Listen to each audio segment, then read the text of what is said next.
Hello అండి, welcome back to Venus kitchen. Bread తోటి రకరకాల రెసిపీస్ చేస్తూ ఉంటాం కదండి.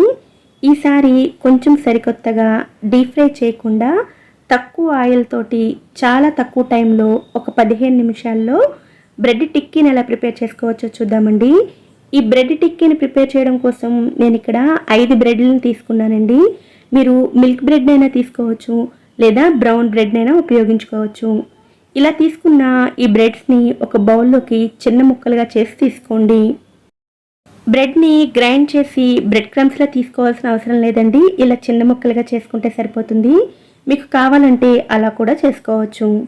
ఇలా బ్రెడ్ అంతా కూడా చిన్న ముక్కలుగా కట్ చేసుకున్న తర్వాత ఇందులో సన్నగా తరిగిన ఉల్లిపాయ ముక్కలు, కారానికి తగినట్లుగా పచ్చిమిరపకాయ ముక్కలు, అలాగే కొద్దిగా కొత్తిమీరను కూడా వేసుకోండి.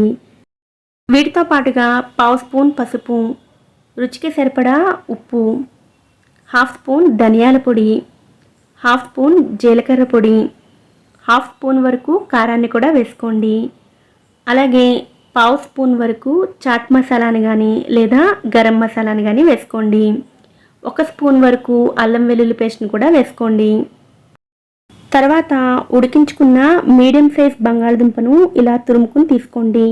మీరు మ్యాష్ చేసుకునైనా తీసుకోవచ్చండి. ఇలా తురుముకుంటే చాలా ఈజీగా అయిపోతుంది. ఇప్పుడు వీటన్నిటిని కూడా కొద్దిగా ప్రెషర్ ఇస్తూ కలుపుకోండి. ఇందులోకి ఎటువంటి వాటర్ అవసరం లేదండి. బంగాళదుంపల్లో ఉన్న తడే సరిపోతుంది.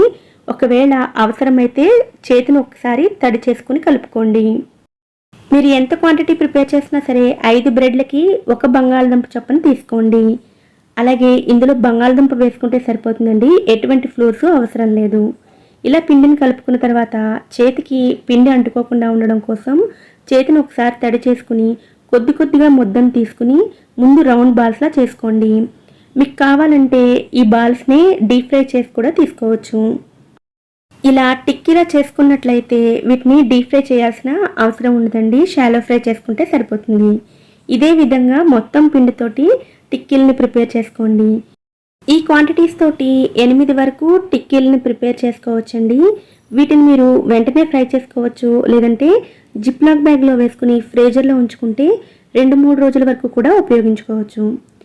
ఇప్పుడు స్టవ్ మీద ప్యాన్ పెట్టుకుని 2 లేదా 3 టేబుల్ స్పూన్ల ఆయిల్ని వేసుకోండి.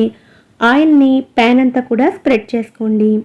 ఇప్పుడు ఇందులో ముందుగా రెడీ చేసుకున్న టిక్కీలను పెట్టుకుని మీడియం ఫ్లేమ్లో 2 వైపులా కూడా మంచి కలర్ వచ్చేంత వరకు ఫ్రై చేసుకోండి. వీటిని మీరు డీప్ ఫ్రై అయినా సరే చేసుకుని తీసుకోవచ్చండి. లేదంటే మీకు బాగా క్రిస్పీగా కావాలంటే ఇంకా పల్చగా చేసుకునైనా సరే తీసుకోవచ్చు. నేను బేసిక్ రెసిపీని చూపించానండి. మీకు ఇందులో కావాలంటే క్యారెట్ తురుము, బాయిల్ చేసిన స్వీట్ కార్న్, గ్రీన్ పీస్ లాంటివి కూడా వేసుకుని చేసుకోవచ్చు. వీటిని స్నాక్స్గానే కాదండి, మీరు లైట్గా బ్రేక్ఫాస్ట్ చేయాలన్నా కూడా వీటిని తీసుకోవచ్చు. చాలా రుచిగా ఉంటాయి. పిల్లలు స్నాక్స్ అడిగితే తక్కువ టైంలో ఇలా చేసి పెట్టండి, చాలా ఇష్టంగా తింటారు. అలాగే వీటిని టమాటా కెచప్తో కానీ లేదా గ్రీన్ చట్నీతో కానీ సర్వ్ చేసుకోవచ్చు. బ్రెడ్ తోటి ఎప్పుడు చేసుకునే రెసిపీలు కాకుండా ఇలా సింపుల్గా ట్రై చేసి చూడండి. ట్రై చేసిన తర్వాత మీకు ఎలా అనిపించిందో కామెంట్ సెక్షన్లో నాతో షేర్ చేసుకోండి. ఈ వీడియో కనుక మీకు నచ్చినట్లయితే తప్పకుండా వీడియోని లైక్ చేయండి. అలాగే ఛానల్ని సబ్స్క్రైబ్ చేసుకుని నోటిఫికేషన్స్ మిస్ అవ్వకుండా ఉండడం కోసం పక్కనే ఉండే బెల్ ఐకాన్ని కూడా యాక్టివేట్ చేసుకోండి. Thanks for watching.